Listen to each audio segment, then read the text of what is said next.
అంగడికి వెళ్తే కొనలేని పరిస్థితి, మీరు తెచ్చి ఎలాగ అమ్ముతున్నారు అసలు ఏంటి? అదే మనం అంటే వర్క్ చేస్తాం అన్న. సీడ్ తీసుకొస్తాడు, మా సీడ్ తీసుకొస్తాడు ఆయన బట్టి. ఇంకా రేట్లు అయితే ఫుల్ రేట్లు ఉన్నాయి. తెచ్చింది మామూలుగా ఇప్పుడు టమాటా రేట్ ఎక్కువ ఉంది కాబట్టి చింతపండు అవి కొంచెం అవి వాడు అడ్జస్ట్ చేస్తున్నాం, మేనేజ్మెంట్ చేస్తున్నాం. అంతేగాని మనం అన్ని టమాటా కొని వేస్తాం, దాంతో ఇదో లెక్కన టమాటా వేసి వండాలంటే వండలేం కర్రీలు. అది పరిస్థితి. అదే పచ్చిమిరకాయ రేటు కూడా ఎక్కువ ఉంది కదా, మరి వీటిలో పచ్చిమిరకాయ వేస్తున్నారా లేదా? ఓన్లీ పాలకూర పప్పుల వరకే వాడుతున్నాం. ఇదివరకు కర్రీల్లో కొన్ని కర్రీల్లో పచ్చిమిర్చి వాడేవాళ్ళం, ఇప్పుడేమో వాడట్లేదు. ఓన్లీ అంతా ఎండుకారంతో వాడుతున్నాము. ఓన్లీ పాలకూర పప్పు వరకే పచ్చికారం, అది దాని కాబట్టి. సరే బాబాయ్, ఇక్కడ పెట్టారు కదా, ఎప్పటి నుంచి పెట్టారు ఇక్కడ? ఇవాళ స్టార్ట్. ఓకే, ఇక్కడ వ్యాపారం బాగుంటుందా పెట్టింది? ఇవాళే కదా బాబా, 1 వీక్ అయితే మనకు తెలుస్తుంది ఎలా ఉంటుంది ఏంటది. మరి జిహెచ్ఎంసీ వాళ్ళు ఏ అభ్యంతరం పెడతాం అంటే ఇక మా బస్తీ వాళ్ళం కదా, హైదరాబాద్ బస్తీ. సరే, ఏమేమి ఉన్నాయి ఐటమ్స్, ఏమేమి ఉన్నాయి దీంట్లో? దాల్ రైస్ ఉంది, ఎగ్ రైస్, చికెన్ రైస్. ఎంత 60, 70, 80. 60, 70, 80. మరి 60, 70 ప్లేట్ వచ్చా? ప్లేట్ 60, 70, 80. 60, 70 అయితే మనకి టమాటా రాదు కదా, పచ్చిమిర్చి రాదు, అది ఎలా రీజన్? మరి జనాలకు కూడా అందుబాటులో ఉండాలి కదా. మనం పెరిగినాయి అని చెప్పి మనం పెంచలేం కదా, రేపు తగ్గినాయి అని చెప్పి ఒకసారి తగ్గిలేము. అంతే. మరి దీని గురించి ఈ రాష్ట్ర ప్రభుత్వం 300, 320 ఉంది, 200, 180 ఉండేది, 320 అయిపోయింది.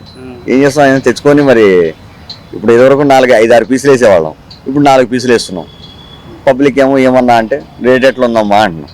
ఇక వాళ్ళకి మనం రిక్వెస్ట్గా చెప్పుకోవటమే, అలానే మనం లేదని అమ్మకుండా అయితే పెట్టుకోలేము. గిరాకీ చేస్తేనే మనం పని చేస్తేనే నడుస్తూ ఉంటుంది ఇంట్లో, లేకపోతే వెళ్ళదు. అలాంటప్పుడు మనం కంపల్సరీ లాస్ అయినా కానీ కొంచెం నడిపిస్తూ ఉండాలి. అది అంటే దీనివల్ల అయితే మధ్యతరగతి కుటుంబం అనేది బతకడం చాలా కష్టం. చాలా కష్టం పక్క. అంటే మీ కూలీదా సొంతదా ఇది? మన కూలీ, వంట మాస్టర్. అయితే మీకు రోజుకి ఎంత వస్తుంది అన్న? నాకు 800 వస్తుంది. 800. మరి మీకే 800 ఇస్తే మీకు 800 ఇస్తా అంటున్నారు. మరి ఆయన ఓనర్కి ఎంత మిగులుతుంది అసలు ఏంది అనేది? ఏముంది బాస్, ఆయనకి వేరే ఇంకో షాప్ ఉంది, ఇక అటు ఇటు రొటేషన్. ఇది ఇవాళ పెట్టినాం, అక్కడ రొటేషన్ అవ్వట్లేదని ఇట్లా పెట్టాం, అటు ఇటు ఇది అవుతాం. సరే, కానీ ఇప్పుడు ఈ రేట్ల గురించి మన రాష్ట్ర ప్రభుత్వం కానీ దాని గురించి చెప్తారా?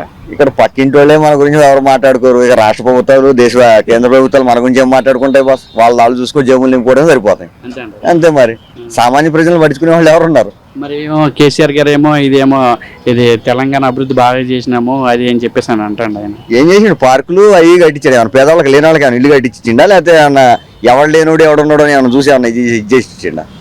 ఏం లేదు. ఉన్నోళ్ళకే ఎవరికి ఉన్నాయి. ఇప్పుడు నాకు ఇంతవరకు ఇల్లు లేదు, పెళ్ళై 11 సంవత్సరాలు, ఇల్లు వాకిల్ లేదు, రెంట్కుంటున్నాను.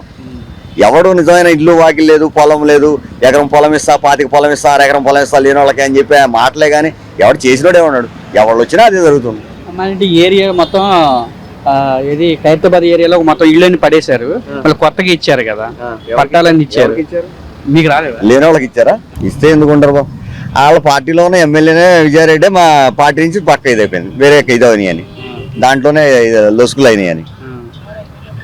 నీ పార్టీలో ఎమ్మెల్యే నువ్వు నిజంగా పేదవాళ్ళకి ఇస్తే నీ పార్టీ నుంచి ఎందుకు పక్క? Okay bro.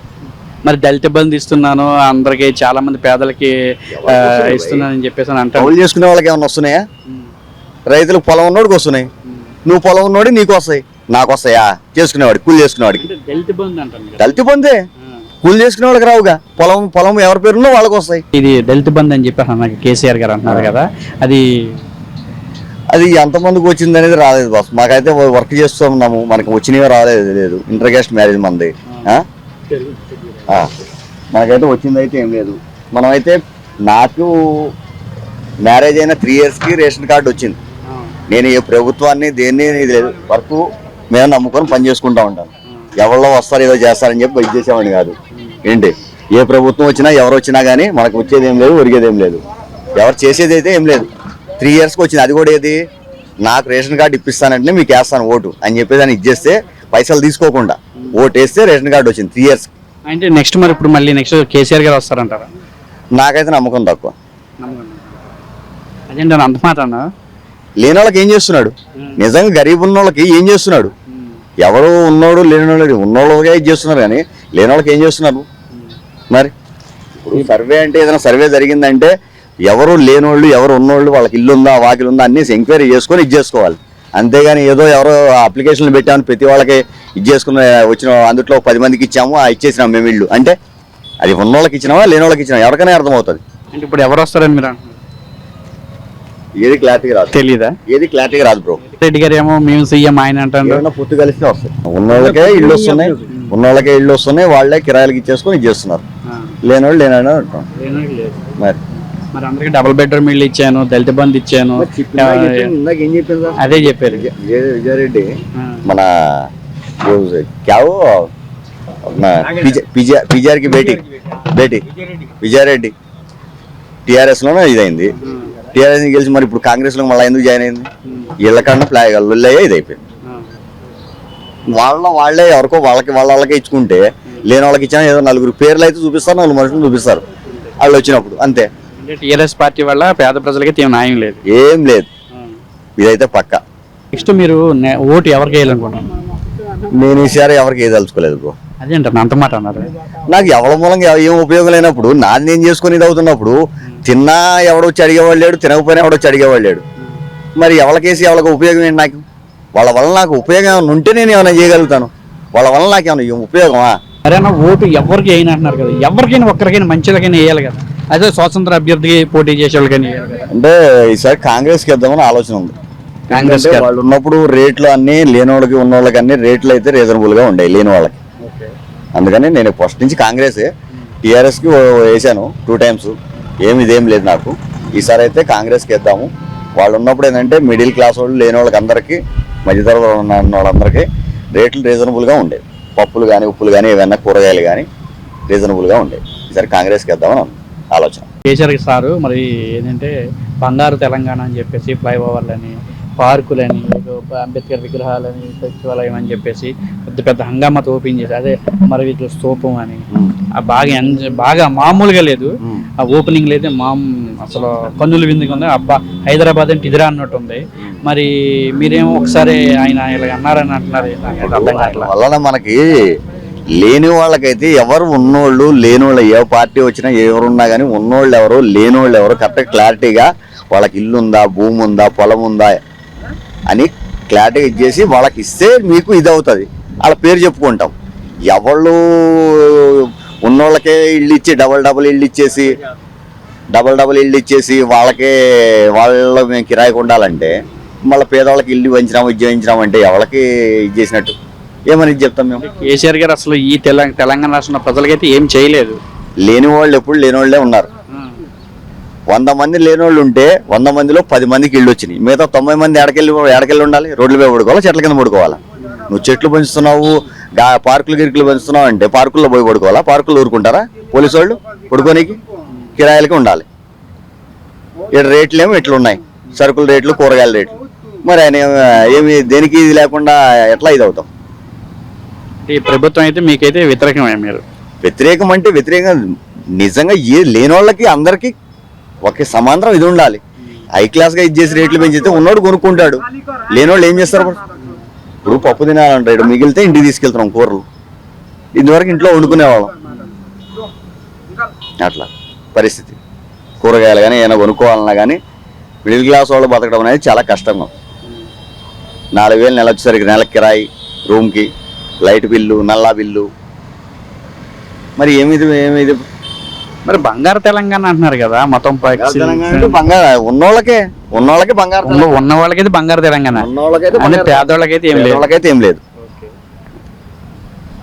బాబాయ్ మీరు ఇన్ని సంవత్సరాల నుంచి ఉంటున్నారు, ఎక్కడి నుంచి వచ్చారు, ఏంటి? ఎక్కడి నుంచి అంటే ఊరు వచ్చేసి అనంతపురం జిల్లా.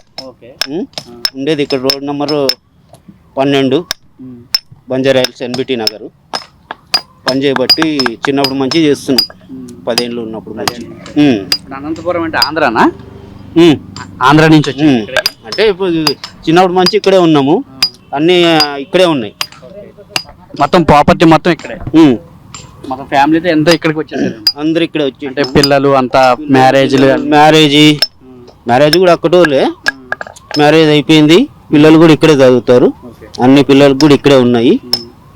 అప్పుడు మంచిగా చేస్తున్నాం ఈ వర్క్. మరి ఇక్కడ ఇప్పుడు ఈ తెలంగాణ ప్రభుత్వం ఇడిపోయిన తర్వాత, ఆంధ్ర తెలంగాణ ఇడిపోయిన తర్వాత ఇక్కడ ప్రభుత్వం పరిస్థితి ఎలా ఉందన్న? ఫస్ట్ ప్రభుత్వం ఎలా ఉందంటే ఫస్ట్ ప్రభుత్వము అది అలాగే ఉంది, ఇది అలాగే ఉంది. ఇది వేరు అది వేరు అనేది ఏం లేదు. అదైనా మనం వర్క్ చేయాల్సింది, ఇదైనా వర్క్ చేయాల్సింది. ఎవరికి నచ్చింది వాళ్ళు చేస్తున్నారు. ఇక దాంట్లో మనం ఎక్కువ ఆలోచన పెట్టము, ఇన్వాల్వ్ ఎక్కువ ఏం లేదు. ఇక్కడ రోజు కూలి అంతనా ఇది కొట్టిన? ఇక్కడ ఇప్పుడైతే రోజుకి 1600 ఇస్తారు. ఈ ఛానల్ చేయించుకోవాలి, డైలీ కొట్టాలి అంటే రోజుకి అన్ని పోగా 1000 రూపాయలు కూలి పడుతుంది. 1000 రూపాయలు కూలి పడుతుంది. అది బాబాయ్ ఇప్పుడు మీరున్న సొంత ఇల్లా రెంటా? రెంటే. మరి ఈ 1600 వస్తే దీనికి 600 పోతే 1000 రూపాయలు ఎలా పోతున్నారు బాబాయ్? 1000 రూపాయలు అంటేనే మా భార్య కూడా వేరే దగ్గర పనికి పోతుంది. మా భార్య ఇంత మేము ఇంత కిరాయి కట్టుకుంటా పిల్లల్ని చదివించుకుంటా చేయాలంటే ఆటకాడికి చదివించుకోవడానికి తినడానికి అంతకన్నా పెద్ద ఏం సంపాదన ఏం రాదు. ఇప్పుడు చూస్తేనేమో కూరగాయల రేట్లు సరంగా పెరిగిపోయినాయి. రేట్లు టమాటా రేట్లు ఏ కూరగాయలు కొనాలన్నా కానీ 100 రూపాయలు తీసుకుపోతే ఏది రాదు. 100 రూపాయలు తీసుకుపోతే కిలో టమాటా వస్తుంది. ఇప్పుడు ప్రస్తుతం ఉండే ఈ రోజుల్లో ఉండేది. దాన్ని బట్టి మనం చిన్నగా నడుచుకుంటూ పోతున్నాం. ఇప్పుడు రూమ్ రెంట్లు కూడా పెంచినట్టు ఉన్నారు కదా? రూమ్ రెంట్లు కూడా పెరిగిపోయినాయి. ఓన్లీ సింగిల్ రూము 9,900 ఉండేది కూడా 6,000, 5,000, 5,500 ఉంది. డబల్ రూమ్ అంటే 10,000, 9,000 అట్లా ఉన్నాయి. మళ్ళీ కరెంటు బిల్లు సపరేటు, నల్ల బిల్లు సపరేటు. మరి ఈ 1600లోనే 1000 రూపాయలు అదే 600 రూపాయలు ఇట్లు పోను, 1000 రూపాయలు అదే అమ్మ అది ఎక్కడో మీ భార్య గారు ఎక్కడో పనిచేస్తా అన్నారు కదా. మరి ఈ పోషణతో మీరు ఫ్యామిలీలో పెళ్ళిళ్ళు అందరూ అయిపోయినారు పెద్దవాళ్ళు? ఒక అమ్మాయిది అయిపోయింది, మొన్ననే అయిపోయింది. ఈ పోయిన నెల 8వ తారీఖు అమ్మాయి పెళ్లి చేసినాము. 2 అబ్బాయిలు ఉన్నారు. ఆఫీస్ బాయ్ లాగా అది ఇది చేస్తూ ఉన్నారు. నెలకు 9,000, 8,000 వస్తుంది వాళ్ళకి. ఇప్పుడు వస్తుంది అంటే ఇప్పుడు వాళ్ళు చేయబట్టి కూడా ఇప్పుడు 1 year అవుతుంది. అంటే ఇప్పుడు మీరు ఇక్కడికి వచ్చి 16 సంవత్సరాలు అయిందా? నేను చిన్నగా ఉన్నప్పుడే వచ్చేసాను. ఎంత ఏజ్ ఉంటే అప్పుడు ఒక 7-8 ఏళ్ళు ఉన్నప్పుడే ఇక్కడ వచ్చేసారు అమ్మ నాయన. ఇక్కడ కేసీఆర్ గారు కళ్యాణ లక్ష్మి అని చెప్పేసి అవి పెట్టారు కదా? పెట్టారు. ఆ కళ్యాణ లక్ష్మికి కూడా అప్లికేషన్ పెట్టాము. మరి వచ్చిందనుకో జర పెళ్లి చేసాము కాబట్టి ఏమన్నా అప్పులు ఉండేటివన్నీ జర కట్టుకోవడానికి ఉపయోగపడుతుంది. పెట్టాము. అది చాలా మంది కూడా చేసిన వాళ్ళు వచ్చినాయి. అప్లికేషన్ పెడితే కళ్యాణ పథకము వస్తుంది అన్నారు. మేము కూడా పెట్టాము. మరి అది వచ్చిందనుకో దేవుని దయ వల్ల జర అప్పులు లేకుండా ఏదో ఒకటి జర దేనికో దానికి ఆసర అవుతుంది. 1 year అయిందా బాబాయ్? 6 months అయిందా పాప పెళ్ళి అయ్యి? పోయిన నెల 8వ తారీఖు అయింది. నెల అయిందా? అది అయితే ఇప్పుడు ఇది ఉండేది ఇక్కడైతే రెంటల్లో ఉంటున్నారు. అంటే ఇది జీవనాధారం అయితే ఇదే? జీవనాధారం అయితే ఇదే. పనికి వెళ్తేనే వస్తుంది, లేకపోతే లేదు అని. అంటే ఈ పని చేసిన వాళ్ళకి ఐడెంటిటీ కార్డులు ఇవ్వటం కానీ ప్రభుత్వం ఏదైనా చూపించడం కానీ ఏం చేస్తుందా? అలాంటివి ఏటివి చేయలేదు ప్రభుత్వం, చేయలేదు. ఇప్పుడు కొట్టుకునేటప్పుడు చేతులు నలిగిపోవటం, దెబ్బలు తగులుతాం, పని చేస్తున్నప్పుడు ఒకసారి చుట్టుపడుతుంది, రాయబడుతుంది, దెబ్బలు తగులుతాయి, పెద్ద దెబ్బలు తగులుతాయి. ఇక అవన్నీ మా మేస్త్రి శాసన అయినంత వరకు హాస్పిటల్కి దానికి దీనికి ఇస్తాడు. ఇక మనం ఇంట్లో ఉన్న దానికి ఎవరేమి ఇయ్యరు. అట్లా జీవనాధారం అయితే ఇదే జీవనాధారం. సరే బాబాయ్, మీరు చిన్నప్పటి నుంచి ఇక్కడే ఉన్నారు, 2 తెలుగు రాష్ట్రాలు కలిసి ఉన్నప్పటి నుంచి ఇక్కడే ఉన్నారు. అంటే మీ చిన్నప్పుడు అంటే ఇంచుమించు మీకు 55 అలా ఉంటాయి కదా? 48 ఉన్నాయి. 48 ఉంటాయి. అంటే 50 దగ్గరలోకి వచ్చింది. అంటే ఇప్పుడు తెలంగాణ ఇడిపోయిన తర్వాత ఈ 10 సంవత్సరాల్లో తెలంగాణ అభివృద్ధి ఎలా ఉంది? అభివృద్ధి అంటే అభివృద్ధి బాగానే ఉంది. తెలంగాణది అభివృద్ధి బాగానే ఉంది. అప్పటికన్నా ఇప్పుడు పర్వాలేదు అనుకో. అంటే కేసీఆర్ గారు బాగా చేస్తున్నారు కానీ ఇప్పుడు సొంత ఇల్లు ఇస్తాను అని అందరికి చెప్పారు. అప్లికేషన్ పెట్టాము. అవి పెట్టి కూడా ఇప్పుడు కేసీఆర్ ఫస్ట్ వచ్చినప్పుడు పెట్టినాము. అప్పుడు మంచి తెలుగుదేశం ఉన్నప్పుడు పెట్టినాము, అప్పుడు రాలేదు.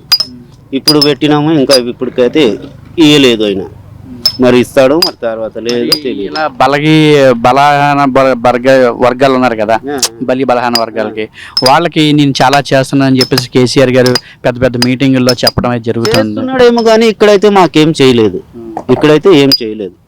తెలంగాణ వాళ్ళు కేసీఆర్ ఎక్కడ చేస్తున్నాడేమో కానీ ఇక్కడైతే చేయలేదు. మీకైతే ఏం లేదు? ఏమీ లేదు.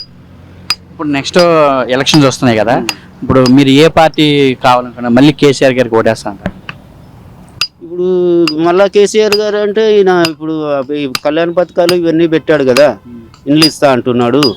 ఇప్పుడైతే ప్రస్తుతం మేముండే ఏరియాలో అయితే మళ్ళీ తెలంగాణనే వస్తుంది అని నమ్మకం. అంటే అంటే బీఆర్ఎస్ వస్తుంది అంట. టీఆర్ఎస్. మరి ఈ రేవంత్ రెడ్డి గారు కానీ బండి సంజయ్ గారు కానీ మేము వస్తాం అంటున్నారు. అంటున్నారు వాళ్ళు, లేదంటలేరు అంటున్నారు, కానీ కాంగ్రెస్ వాళ్ళు ఏమీ చేయలేదు అక్కడ. ఇప్పుడైతే టీఆర్ఎస్కే ఊపు ఉన్నది మా దగ్గర అయితే. టీఆర్ఎస్కి అయితే పక్క మళ్ళీ కేసీఆర్ గారే వస్తారంట. కేసీఆర్ గారే వస్తారని అనుకుంటున్నాం. అంటే ఇప్పుడు నెక్స్ట్ మీరు కేసీఆర్ గారికి ఓటేస్తారంటారా? కేసీఆర్ గారికి ఇస్తాం. ఓకే, ఇప్పుడు కేసీఆర్ గారికి వేస్తానంటున్నారు కదా, ఆయన ఉన్న మంచితనం ఏంటి? మంచితనం ఏమంటే జర ఏదన్నా కానీ పోతే కూడా ఏదన్నా పనులు హాస్పిటల్వి అవి ఇవి జర మంచిగా చేస్తున్నాం. హాస్పిటల్కి ఏదన్నా కానీ ఆధార్ కార్డు తీసుకొని పోయి ఇట్లా ఉంది అని ఆడిపోతే చేస్తున్నాడు అలాగా. అదే కేసీఆర్ గారు అయితే పర్లేదు బాగా చూసుకుంటున్నారని అంటున్నారు. Okay, right. అయితే ఈ పార్టీలన్నీ అంటే బీజేపీ కానీ కాంగ్రెస్ కానీ టీఆర్ఎస్ కానీ ఏ పార్టీ వచ్చినా మీకు ఓకేనా? ఏ పార్టీ వచ్చినా అంటే ఏ పార్టీ వచ్చినా ఓకే. మాకు ఏ పార్టీ వచ్చినా మాకేం చేయలేదు, మేమేం లేదు, మాకు ఇదే మా పని. ఏ పార్టీ వచ్చినా మాకేమి అభ్యంతరం ఏమి లేదు, కానీ ఏ పార్టీ వచ్చినా మా పని మాకు తప్పదు. ఎవరేమో మాకు ఇది కాదు.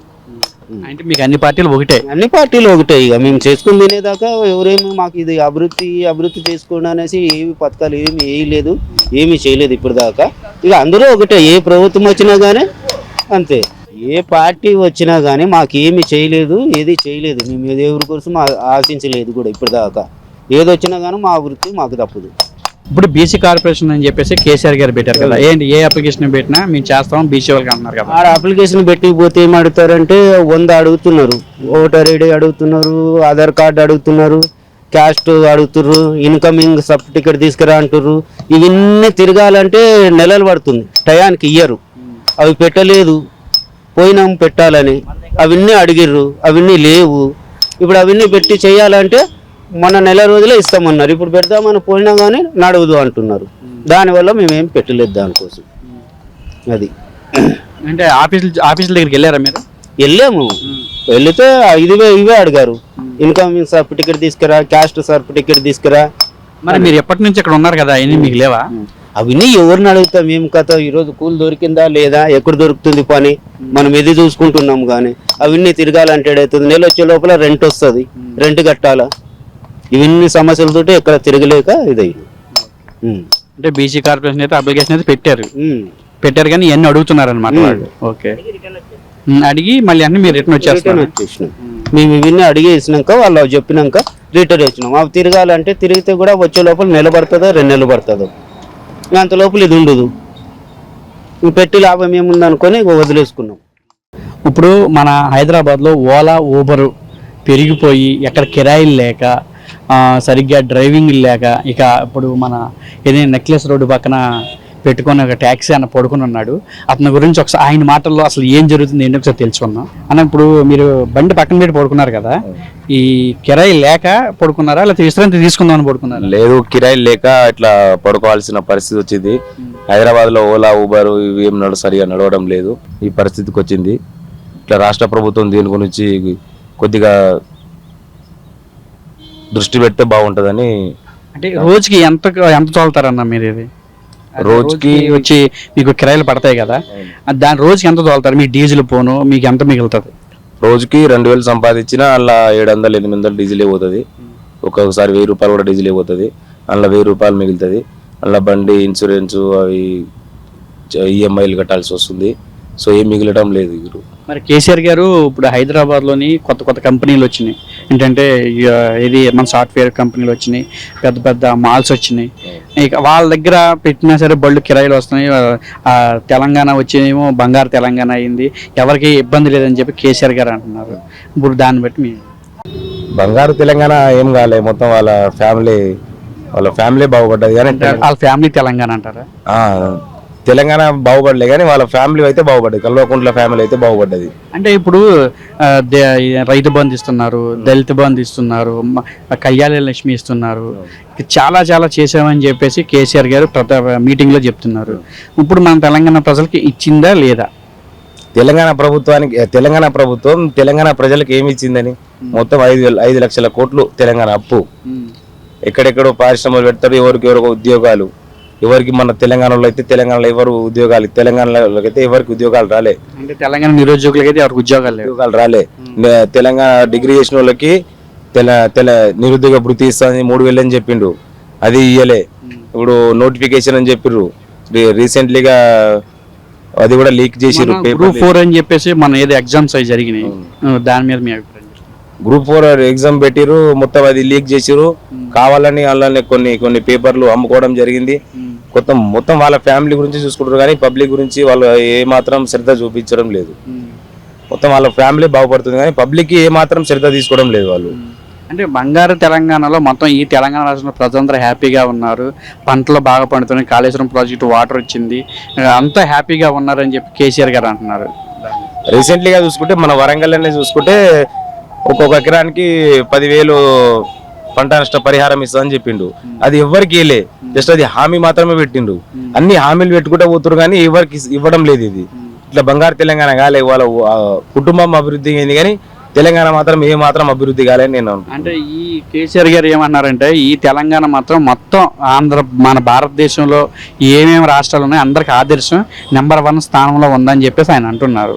దాన్ని బట్టి మీరు చెప్పాను, ఇది దేంట్లో నెంబర్ 1 అని చెప్పాలి. కాళేశ్వరం కట్టిండు, అంతా కమిషన్లో పోయింది, అలా పంప్ హౌస్ మొత్తం మునిగిపోయినాయి. ఇక్కడ చూసుకుంటే సెక్రటరీ కొత్త ఇక్కడనే ఉంది, అది 400 కోట్ల కానీ బడ్జెట్ లో పెడితే ఇప్పుడు 1600 కోట్లు అయింది. అది 1600 కోట్లు ఎట్లయింది? మొత్తం కమిషన్లు. స్కూల్ బడ్జెట్ ఎంత పెట్టిర్రు? 5% పెట్టిర్రు. యాక్చువల్గా ఈ ప్రభుత్వం పెట్టాల్సింది స్కూళ్ళ మీద, ఎడ్యుకేషన్ మీద, వైద్యం మీద, దీని మీద దృష్టి పెట్టాలి. లేనిపోని మీద దృష్టి పెట్టి ఏదో కమిషన్ల కోసము, వాళ్ళ ఎమ్మెల్యేల కోసము. రీసెంట్లీగా మనం చూసుకుంటే ఇక్కడ దళిత బంధు అని 10 లక్షలు ఇచ్చిర్రు, అలా 3 లక్షల కమిషన్ ఎమ్మెల్యేలే తిన్నారు. ఇట్లా కొన్ని ఇట్లా కూడా చాలా జరిగినాయి. అట్లా ఎవరికి రాలే సరిగా. వాళ్ళ కుటుంబం అభివృద్ధి చెందింది కానీ తెలంగాణ ప్రజలకు ఎవరికి ఏం రాలే. 1200 మంది బలిదానం చేసుకుర్రు తెలంగాణ కోసం. ఏవో వాళ్ళ ఇంట్లో ఒక్కొక్కరికి 20 లక్షలు 30 లక్షలు లేకపోతే వాళ్ళ ఇంటికి జాబో ఇలాంటిది ఏమైనా ప్రొవైడ్ చేయలే. ఆ మాత్రం చాలా తెలంగాణ ప్రజలు చాలా ఈ ప్రభుత్వం మీద వ్యతిరేకంగా చాలా ఉన్నారు. అంటే మరి నెక్స్ట్ నేనే వస్తున్నాను, హ్యాట్రిక్ కొడతానని చెప్పేసి అంటున్నారు. హ్యాట్రిక్ లేదు, బొందలేదు, ఏం రాదు. ఈసారి గవర్నమెంట్ 100% చేంజ్ అవుతుంది. వాళ్ళకి వచ్చే సీట్లు 10 నుంచి 20, 30 దాకా రావచ్చు కానీ వాళ్ళు గవర్నమెంట్ ఫామ్ చేసేంత సోమత వాళ్ళకి లేదు. ప్రజలు ఎవరు నమ్మరు. ఇప్పుడు నెక్స్ట్ మరి ఏ ప్రభుత్వం వస్తే బాగుందంట? రావచ్చు, బీజేపీ వస్తే బాగుంటుందని నేను కోరుకుంటున్నా. బీజేపీ వస్తే బాగుందంట, ఎందుకంటే ఇప్పుడు గత 50 సంవత్సరాలు ఇక్కడ కాంగ్రెస్ కూడా రూలింగ్ చేసింది. ఇప్పుడు ఒకసారి బీజేపీకి ఛాయిస్ ఇస్తే బాగుంటుందని మేము కోరుకుంటున్నాం. మరి నిన్న ఖమ్మం జిల్లాలో కేసీఆర్ రాహుల్ గాంధీ గారు నిన్న మీటింగ్ పెట్టారు కదా, నెక్స్ట్ నేనే పీఎం అని చెప్పేసి అని అంటున్నారు ఆయన. రేవంత్ రెడ్డి గారు కూడా నెక్స్ట్ ఈయనే గెలుతారు, నెక్స్ట్ ఫామ్ చేసేది కూడా కాంగ్రెస్ ఫామ్ చేస్తుంది తెలంగాణలో అని చెప్పేసి అంటున్నారు. రేవంత్ రెడ్డి గారు మాట్లాడాలని తీసుకుంటారు. ఇప్పుడు రేవంత్ రెడ్డి వాళ్ళ ఇక్కడ రీసెంట్గా కర్ణాటక ఎలక్షన్ జరిగింది కాబట్టి అది ఫోకస్ లో పెట్టుకొని చెప్తున్నారు. ఇప్పుడు నెక్స్ట్ బీజేపీ కూడా రావచ్చు, చెప్పలేము. వాళ్ళ తగ్గ 4 ఉంటుంది ఉంచేది కాంగ్రెస్ కి, ఇక్కడ బీజేపీకి తగ్గ 4 ఉంటుంది. కాంగ్రెస్ మన బీఆర్ఎస్ కి ఏముండదు, ఇక్కడ వాళ్ళకి ఏముండదు. ఇది వస్తే ఇది కాంగ్రెస్ అన్న టీఆర్ఎస్, ఇది బీజేపీ అన్న రావచ్చు కానీ కాంగ్రెస్ టీఆర్ఎస్ అయితే ఏం రాదు. అంటే ఇప్పుడు ఇది ఓన్ బండా లేకపోతే నీ ట్యాక్సీ బండా? ఇది ట్యాక్సీ. అంటే ట్యాక్సీ అంటే నువ్వు ఓన్ గా కొనుక్కొని తోలుకుంటున్నావు, ట్యాక్సీ పెట్టుకొని ఈఎంఐలు కట్టుకుంటా ఇది ఇట్లానే నడుపుకుంటున్నా. చాలా ఇబ్బంది అవుతుంది మాకు. మీరు ఎంత చదువుకున్నారు? డిగ్రీ చేసి ఒక డ్రైవింగ్ చేసుకుంటున్నా. మరి తెలంగాణ నిరుద్యోగులు అయితే ఎవరు లేరే, అంత హ్యాపీగా ఉన్నారని చెప్పి అంట. ప్రజెంట్ నేనే చూసుకుంటే నేను నిరుద్యోగనే కదా, నేనేమన్నా ఎంప్లాయ్ అయినా లేదు, కానీ ఏమన్నా ట్యాక్సీ తోలుకుంటున్నా. మా ఊర్లో చాలా మంది, మన తెలంగాణ ప్రభుత్వం, తెలంగాణ రాష్ట్రంలో చాలా మంది ఇట్లానే ఉన్నారు.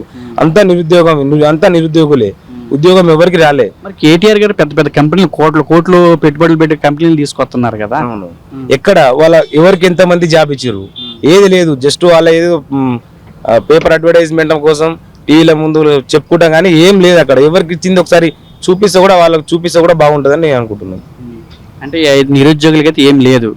వాళ్ళు ఇచ్చింది నిరుద్యోగ వృత్తి అని చెప్పి 3,000 ఇస్తున్నారు. ఇప్పుడు ఎలక్షన్ కూడా వచ్చింది కదా, 4.5 సంవత్సరాలే. ఇప్పుడు నిరుద్యోగ వృత్తి ఏం ఇయ్యలే. 3 ఎకరాల భూమి అన్నారు, దళిత సీఎం అన్నారు, ఏం కాలే. చెప్పుకుంటున్నా పోతుర్రు, అది అయితేనే ఉంది. ఇక మొత్తం కమిషన్ల ప్రభుత్వం ఇది తెలంగాణ ప్రభుత్వం.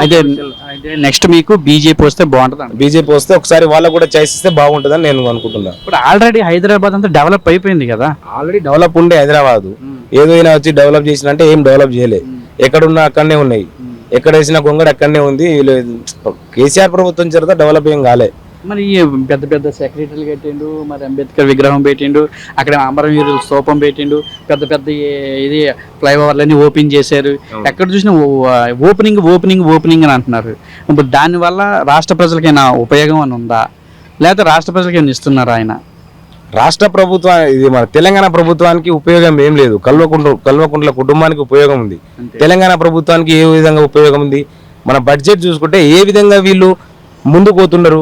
బడ్జెట్ విషయంలో విద్యారంగానికి 5% కేటాయించారంటే మనం చూసుకోవాలి వీళ్ళు ఏ విధంగా స్కూల్ బాగుపడడానికి కానీ, స్కూల్లో ఇది ఫర్నిచర్స్ కానీ, వాళ్ళ బుక్స్ కానీ, వాళ్ళ కొంచెం మిగతా వాళ్ళు వేరే వేరే విధంగా ముందుకు పోతుంటే బాగుంటుంది.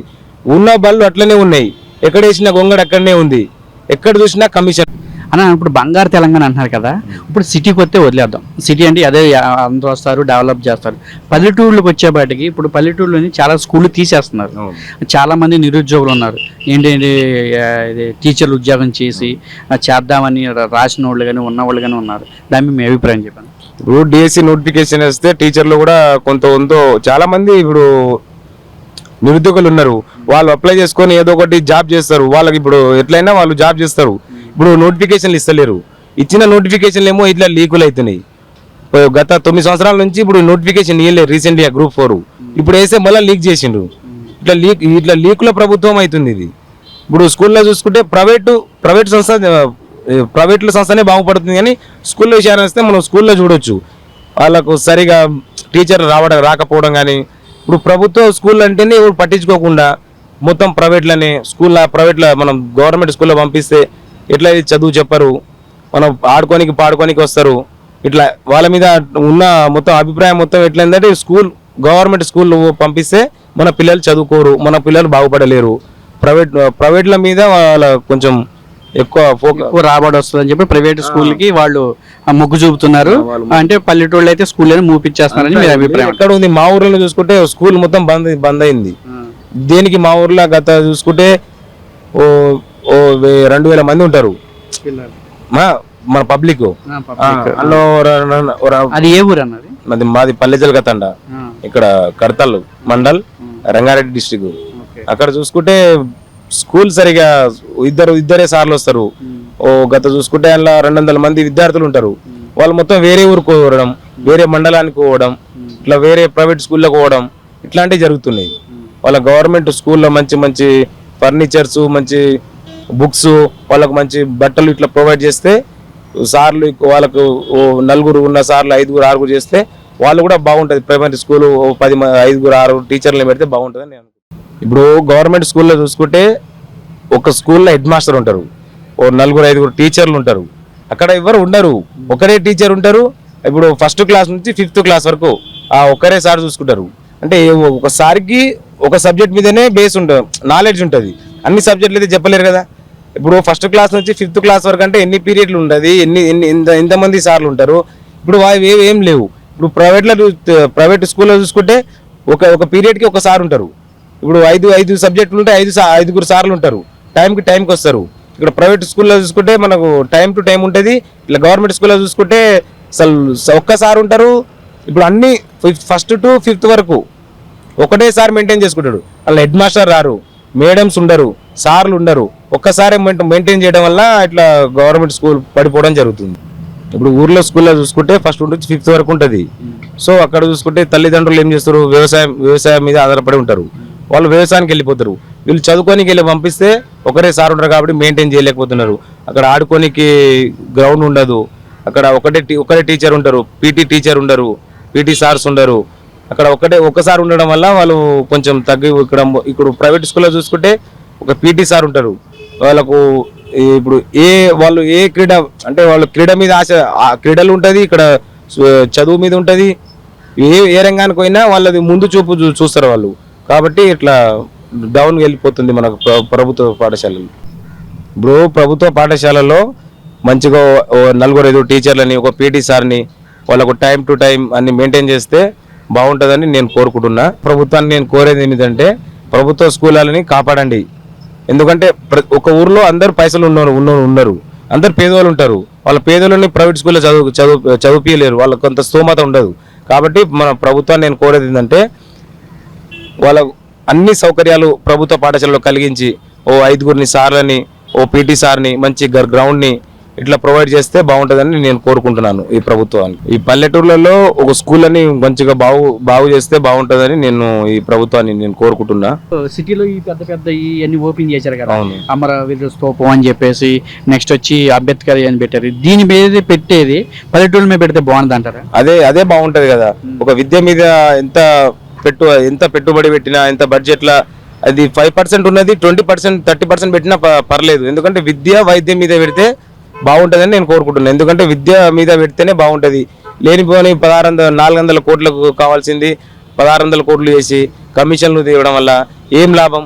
ఊర్లలో విద్యని బాగుపడాలంటే ప్రభుత్వ పాఠశాలను మంచి సౌకర్యాలతోటి మంచి 40 సార్లని చేస్తే బాగుంటుందని నేను కోరుకుంటున్నాను.